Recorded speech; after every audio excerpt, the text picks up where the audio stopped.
तो पिछले एपिसोड में हमने देखा था कि चैनिंग के कॉन्शियस के मरते ही वो अचानक से एंशिएंट वर्ल्ड में आ गया था। वहाँ जाने के बाद उसे पता लगता है कि वो एक सेक्ट का सेक्ट मास्टर है। अब एक सेक्ट का मास्टर होने और सीक्रेट ट्रेजर का पता होने के बाद वो सभी सेक्ट एल्डर्स का दुश्मन बन जाता है और वो उसे रास्ते से हटाने की कोशिश करते हैं। पर चैनिंग अपने पास मौजूद सिस्टम को एक ही हद से रिबॉर्न करके वापस आ जाता है, वो भी काफी सारी पावर्स के साथ, जिसे देखने के बाद तो किसी को भी यकीन नहीं आता। इस एपिसोड के स्टार्टिंग में दिखाया जाता है कि सभी एल्डर्स यही सोच सोच के शॉक हो रहे थे कि चैनिंग ने सिर्फ एक ही मूव में तियानजोंग सेक्ट के एल्डर को जान से मार दिया। ये तो हमारे ओल्ड सेक्ट मास्टर से भी ज्यादा पावरफुल है। वहीं वो फीमेल एल्डर चैनिंग की तरफ देखते हुए कह रही थी कि इसने एक ही झटके में अपनी कल्टीवेशन को 0 से 100 तक पहुंचा दिया। मैं तो बस यही सोच रही हूँ कि आखिर उस सीक्रेट ट्रेजर की पावर कितनी ज्यादा हो सकती है, जो उसने एक बेकार से कचरे को भी एक लेजेंड मास्टर में कन्वर्ट कर दिया।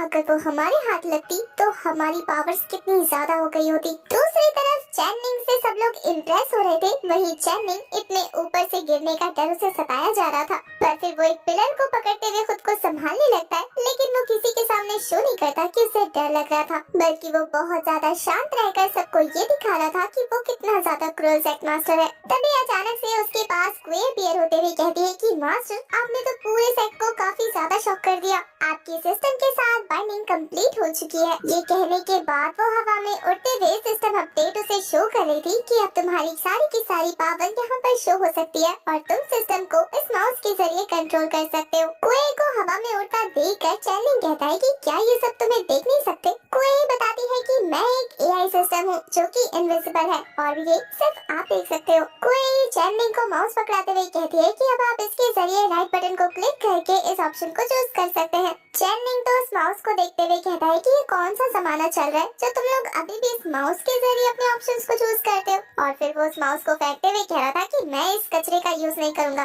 मुझे जो भी कहना है मैं कह दूंगा, तुम्हें समझना हो तो समझ लेना। कोई समझ आती है कि उसके मास्टर कितने ज्यादा खड़ूस है, इसलिए वो कहती है कि मास्टर जैसा आपने कहा वैसा ही होगा। इसलिए वो उसकी आंखों में स्कैनर लगा देती है, जिससे वो किसी का भी स्टेटस और उसके इंटेंशन देख सकता है। उस स्कैनर को देखने के बाद तो चैनिंग काफी ज्यादा एक्साइटेड लग रहा था। वो सबसे पहले क्वे को टेस्ट करने लगता है, जिसके ऊपर कुछ भी शो नहीं हो रहा था। इसके बाद चैनिंग उन तीनों में से एक एल्डर को देखने लगता है, जिसे देखने के बाद चैनिंग को उस एल्डर की आइडेंटिटी पता लगी थी, जो कि असल में एक स्पाई थे। चैनिंग को उन्हें इस तरीके से घूरता देखकर वो एल्डर सहम जाते हैं। वो तो कह रहा था कि चैनिंग को देखकर ऐसा लग रहा है कि वो मुझे इस तरह से घूर रहा हो जैसे कि मेरे अंदर सब कुछ देख पा रहा हो। मैंने इस तरीके से घूरते हुए कभी किसी को नोटिस नहीं किया। वहीं दूसरी तरफ चैनिंग हैरानी के साथ बाकी दोनों एल्डर्स को भी चेक करता है और वो भी एक एक करके स्पाई निकलते हैं। फिर तो वो काफी ज्यादा कंफ्यूज होते हुए वहाँ मौजूद एक एक इंसान को चेक करने लगा था और धीरे धीरे वहाँ पर मौजूद सभी लोग स्पाई निकलते हैं। सेक्ट के सभी एल्डर्स, सभी स्टूडेंट, सारे के सारे स्पाइस थे। यहाँ तक कि उनके वहाँ पर काम कर रहा एक बूढ़ा नौकर भी असल में एक स्पाई था, जिसकी हालत इतनी खराब थी कि वो वहीं गिरकर अपना दम तोड़ देता है। उन सभी को देखने के बाद वो कह रहा था कि मैंने ये एक्सपेक्ट बिल्कुल नहीं किया था। यहाँ मुझे छोड़कर सारे के सारे अंडर कवर है। यकीन नहीं आता मैं एक साथ इतने सारे दुश्मनों से घिरा हुआ हूँ। इतने सारे दुश्मनों को देखने के बाद भी वो पैनिक नहीं करता, बल्कि कोई से पूछने लगता है कि आखिर मेरी करंट कल्टीवेशन क्या है। कोई बताती है कि आप एक मॉडल है और आपकी कॉम्बैट स्किल्स सिर्फ 1 है। आपके और यहाँ मौजूद उस डॉग के अलावा सभी की कॉम्बैट स्किल्स आप लोगों से ज्यादा है। और एक खास बात आपको बताऊं तो इस डॉग की जो कॉम्बैट पावर है वो 10,000 है। चैनिंग ये सुनने के बाद सीरियस होते हुए कहता है कि बस यही है? इसका मतलब ये है कि अगर मुझे जिंदा रहना है तो मुझे तुम पर डिपेंड करना होगा, और अगर मैं यहाँ पर किसी पर भरोसा कर सकता हूँ तो वो सिर्फ तुम हो। ये सुनकर कोई को तो काफी मजा आ रहा था। दूसरी तरफ सभी एल्डर्स को दिखाते हैं जो चैनिंग को इतना खामोश देखने के बाद यही सोच रहे थे कि आखिर ये कुछ बोल क्यों नहीं रहा, क्या हमें कुछ बोलना चाहिए। वो फीमेल एल्डर तो कहती है कि बिना फाइट के यहाँ से चुपचाप निकल लेते हैं। उस फीमेल एल्डर की बात इस एल्डर को भी सही लग रही थी, इसलिए वो झुकते हुए चैनिंग से माफी मांगने लगता है कि हमें माफ कर दीजिए सेक्ट मास्टर। तियानजोंग सेक्ट के एल्डर ने अचानक हम पर अटैक कर दिया था और आपके बिना हम बिल्कुल लीडरलेस थे। हमें समझ नहीं आया कि हमें क्या करना चाहिए, इसलिए हमें माफ कर दीजिए कि आपका सबऑर्डिनेट होने के बावजूद भी हम इस सिचुएशन को संभाल नहीं पाए और आपको खुद आकर इसे संभालना पड़ा। ये बोलने के बाद वो जोर जोर से गिड़गिड़ाकर माफी मांगने लगता है। उसका देखा देखी वो फीमेल एल्डर भी माफी मांगने लगती है कि मास्टर, आपने हमें अपनी एक्सट्रीम पावर शो की हमें पता लग गया कि हमारी औकात कहाँ पर है, इसलिए आज से लेकर मरते दम तक हम आपको ही अपना मास्टर मानते रहेंगे।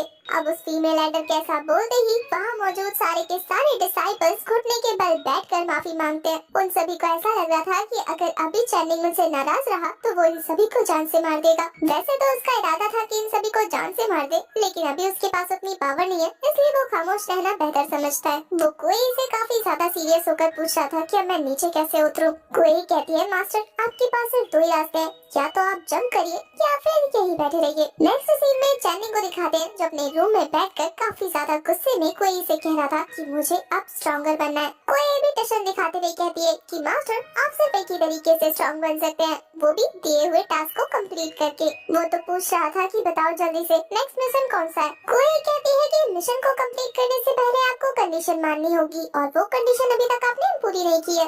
ये सुनकर चैनिंग गुस्से में पूछता है कि कंडीशन बताओ। नेक्स्ट सीन में हम एक लड़की को दिखाते हैं जो चोरी चोरी रात के अंधेरे में धीरे धीरे उस सेट में एंटर हो रही थी। वो एक पेड़ पे जंप करती है जहाँ पर पहले से ही एक मास्क मैन बैठा हुआ था। वो उसे वहाँ बैठा देखकर एक जोरदार लात मारते हुए कहती है कि घूर किसको रहे हो तुम यहाँ बैठकर। वो बेचारा तो उस लड़की की लात खाने के बाद नीचे गिर जाता है। वहीं वो लड़की पेड़ से उतरते हुए कह रही थी कि शनलोंग सेट के बारे में पता लगाते हुए तो मुझे कितना टाइम लग गया। ये सेट तो सच में बहुत ज्यादा दूर था, मैं तो लगभग खोने ही वाली थी, पर अच्छा बार मैं यहाँ पहुँच गई। हम हूँ तो मैं एक चोर, यहाँ से खाली हाथ थोड़ी न जाऊंगी, कुछ न कुछ तो बड़ा हाथ मारूंगी जरूर। इस लड़की का नाम सूलिंग है जो कि एक फेमस चोर है। सूलिंग को नजर आता है कि वहाँ पर काफी सारे मास्क मैन्स मौजूद है। वो उन्हें देखकर छुपते हुए कह रही थी कि यहाँ पर इतने सारे लोग आए हैं, लगता है कि कोई वैल्यूएबल ट्रेजर मौजूद है और ये सभी भी उसी चीज को चुराने के लिए यहाँ पर नजर रख रहे हैं। पर मेरे रहते इन लोगों को वो चीज नहीं मिलने वाली। ये बोलने के बाद वो एक एक मास्क मैन का पता साफ कर देती है। उसकी फाइटिंग स्किल्स और मार्शल आर्ट सच में कमाल का था, किसी को पता भी नहीं चलता और वो देखते ही देखते कितने सारे मास्क मैन को रास्ते से हटा देती है। वो तो कह रही थी कि ये सब खत्म होने का नाम क्यों नहीं ले रहा, क्या कुछ ज्यादा ही बड़ा माल है। एक बंदा जो कि चैनिंग के रूम के बाहर खड़े होकर उस पे नजर रख रहा था, ये लड़की उसे भी मारते हुए उसकी खिड़की के पास जाकर छुपते हुए कह रही थी कि ये आदमी तो कितना ज्यादा हैंडसम है, लगता है मैंने अभी अभी जिसे मारा है वो इसी आदमी को निहार रहा था। क्या कोई लड़का इतना हैंडसम भी हो सकता है कि लड़के उसे ताड़े। बेचारा चैनिंग इन सबसे बेखबर अपनी चाय की चुस्कियां ले रहा था। तभी अचानक से मौसम बदलता है और जोर जोर से ठंडा शुरू हो जाता है। बिजलियों की गड़गड़ाहट की आवाज सुनने के बाद मैडम सूलिंग काफी बुरी तरीके से डर जाती है। उसके डरने की वजह से उसकी आहट चैनिंग को मिल गई थी, इसलिए वो जैसे ही खिड़की के पास उसे चेक करने के लिए जाता है तब तक सूलिंग खुद को छुपा लेती है। तभी अचानक से कोई उसके सामने सिस्टम का अपडेट देखते हुए कहती है कि तुम्हारा न्यू मिशन अपीयर हो गया है। उस मिशन को पढ़ने के बाद चैनिंग काफी ज्यादा सीरियस हो गया था। मिशन था कि उसे अपने मेट के साथ रात जागना है। ये पढ़कर पहले तो उसे ऑकवर्ड फील हो रहा था, फिर है तो वो एक लड़का ही। खुश होकर आगे बढ़ते हुए कोई से कहने लगता है कि फिर ठीक है मेरी मेट कोई, मेरे लिए प्लीज लेट जाओ, हमें साथ में रात गुजारनी है। ये सुनने के बाद तो कोई को इतना ज्यादा गुस्सा आता है कि वो अपने सिस्टम की हेल्प से जोर जोर से चैनिंग को बिजली के झटके देने लगती है। ये 440 वोल्ट का झटका खाने के बाद तो चैनिंग की अकल ठिकाने पर आ गई थी। वहीं कोई गुस्से में कहती है कि मास्टर मैं आपके सिस्टम असिस्टेंट हूँ, ना कि आपकी मेट जिसे आप अपने मिशन कंप्लीट करने के लिए यूज करेंगे। कोई का गुस्सा देखने के बाद चैनिंग फटाफट से अपना दरवाजा ओपन करके अपने एक सर्वेंट को बुलाता है। ये उसके सेट का सेकंड डिसाइपल रूममेट था जो चैनिंग के बुलाने पर फटाफट से हाजिर हो जाता है। चैनिंग तो कह रहा था कि फटाफट से मेरी पर्सनल मेट को यहाँ पर भेजो। ये सुनकर पहले तो लूमई कंफ्यूज होता है, लेकिन फिर कहता है कि सेट मास्टर आपकी मेट अभी तक हमने ढूंढी नहीं है, पर आप चिंता मत करो, मैं अभी के अभी आपके लिए मेट ढूंढ कर लेकर आता हूँ। ये बोलने के बाद वो फटाफट जाकर ये न्यूज उस एल्डर को सुनाता है। वो एल्डर ये जानने के बाद कि चैनिंग को आधी रात को एक मेट चाहिए, वो मुस्कुराते हुए कह रहा था कि सेट मास्टर बनने के बाद उसने पहली चीज ये डिमांड की है। इसका मतलब ये है कि अभी भी उसका खून काफी गर्म है। एक काम करो, जो उसने मांगा है उसे ला कर दो। पर ध्यान रखना, उसके लिए जो मेड तुम ढूंढने वाले हो उसे मिलने के बाद तुम्हें सबसे पहले मुझसे मिलवाना है। ये एल्डर अभी भी कुछ खतरनाक प्लान करने वाला है। मौसम पहले से भी ज्यादा खराब हो चुका था और वहीं हमें चैनिंग को दिखाते हैं जो कि लाइब्रेरी में कल्टीवेशन से रिलेटेड बुक पढ़ रहा था,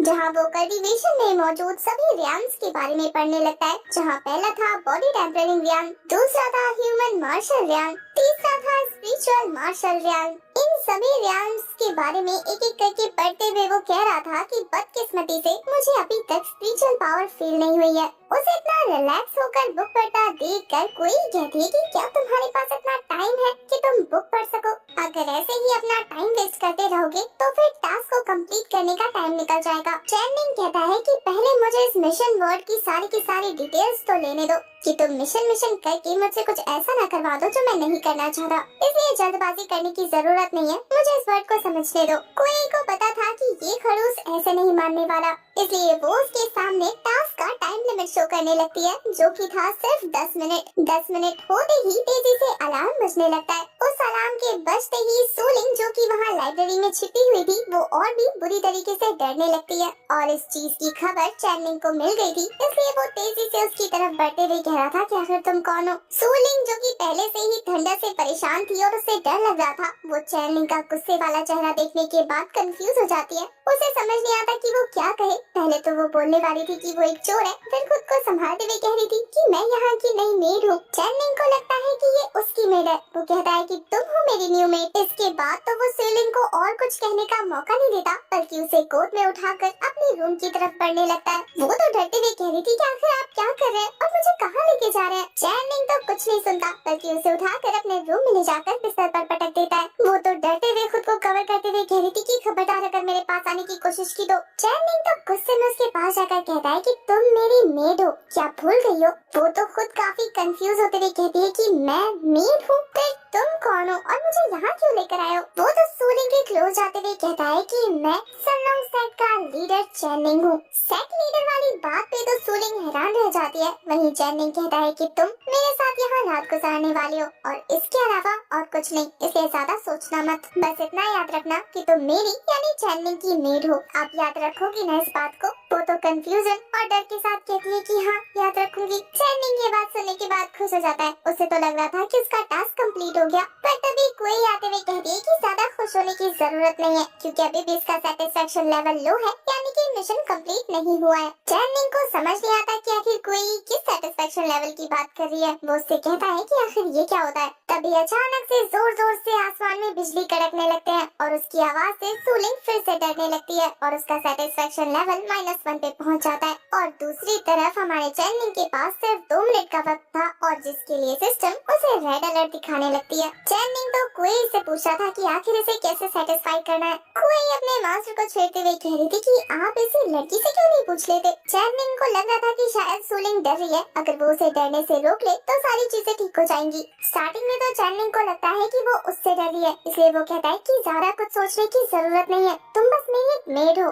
ये बात सुनने के बाद और बिजली की तेज गड़गड़ाहट की वजह से वो और ज्यादा डरने लगती है, जिससे उसका सेटिस्फेक्शन लेवल 10- हो जाता है। इस बात से तो चैनिंग को गुस्सा आने लगा था। वो तकिए पे अपना पंजा मारते हुए कह रहा था, मैंने कहा ना कि मुझसे डरने की जरूरत नहीं। डरने को मना कर रहा है, वो भी डराते हुए। लड़की और ज्यादा डर जाती है। उसका सेटिस्फेक्शन लेवल -50 पर पहुंच गया था। वो उस थंडर के शोर को सुनने के बाद अपने कान को बंद करते हुए रोते हुए कह रही थी कि मामा पापा आप कहाँ हो, प्लीज आओ और आकर मुझे बचाओ। उसे इस तरीके से रोता देखकर चैनिंग को अजीब लगता है। वही सिस्टम टाइमर की तरफ इशारा करते हुए कह रही थी कि देखो तुम्हारे पास अब 5 सेकंड बचे हैं, इसका मतलब कि तुम इस मिशन में फेल हो गए। चैनिंग की आंखें रेड कलर की ग्लो होने लगी थी। वो खुद को शांत करते हुए कहता है कि यहाँ पर बहुत ज्यादा शोर है और मैं ठीक से सोच नहीं पा रहा हूँ। ये बोलने के बाद वो अपने पास मौजूद पावर कार्ड में से एक कार्ड को यूज करते हुए काफी पावरफुल अटैक स्काई की तरफ थ्रो कर देता है, ये कहते हुए कि मुझे थोड़ी देर की शांति चाहिए। उसका ये अटैक जमीन से सीधा आसमान की तरफ जाता है, वो भी एक जोरदार धमाके के साथ। ये धमाका सुनने के बाद तो सभी एल्डर्स चौकन्ना हो गए थे, यहाँ तक कि वो एल्डर जो कि चैनिंग के मेड को अपनी पावर के जरिए रेडी कर रहा था, वो भी ये आवाज सुनकर दंग रह जाता है। दूसरा वाला एल्डर जो कि अपनी मूछें सेट कर रहा था, इस आवाज की वजह से उसकी आधी मूछ उड़ जाती है। और वहीं फीमेल एल्डर वो पावर देखने के बाद चैनिंग से और ज्यादा इम्प्रेस हो गई थी। इस हेवन लेवल की पावर को देखने के बाद वो कहती है कि इस लड़के ने तो मेरी आंखें खोल दी। मौसम अब पूरी तरीके से साफ हो गया था, थंडर का कोई शोर नहीं था। सूलिंग ये देखने के बाद कि इसके सामने मौजूद इस इंसान ने उसके लिए थंडर को रोक दिया, उसका सेटिस्फेक्शन लेवल +1 हो जाता है। वो तो काफी ज्यादा खुश हो जाती है। वहीं दूसरी तरफ कोई बताती है कि उसने सिस्टम को हैक करके टाइमर को गलत सेट किया था, जिसकी वजह से चैनलिंग को ऐसा लग रहा था जैसे कि उसके पास टाइम नहीं है। कोई को लग रहा था कि उसकी ये ट्रिक काम आ गई। इसी के साथ हमारा ये वाला एपिसोड हो जाता है खत्म। ये सीरीज ऑन गोइंग है, तो जैसे इसका लेटेस्ट एपिसोड आएगा